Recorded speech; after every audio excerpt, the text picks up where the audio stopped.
Assalamu Alaikum, my dear friends. Today I will tell you about my daily routine as a university student.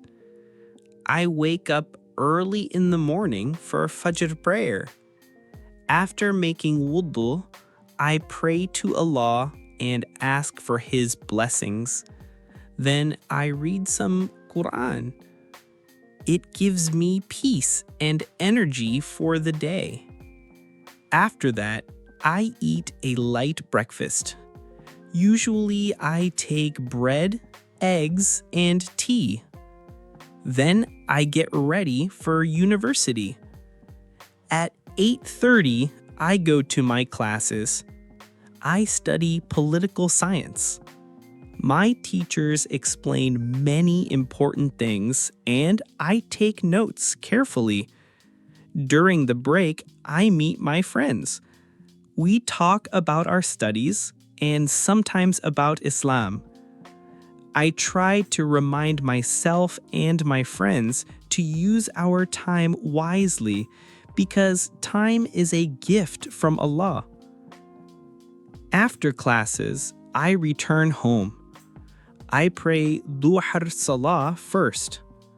Then I take lunch with my family.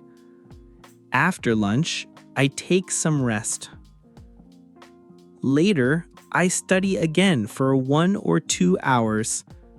I also work on my assignments. I remember the hadith of Prophet Muhammad, peace be upon him, "The best of you are those who learn and teach." This motivates me to study more. At Maghrib time, I go to the mosque.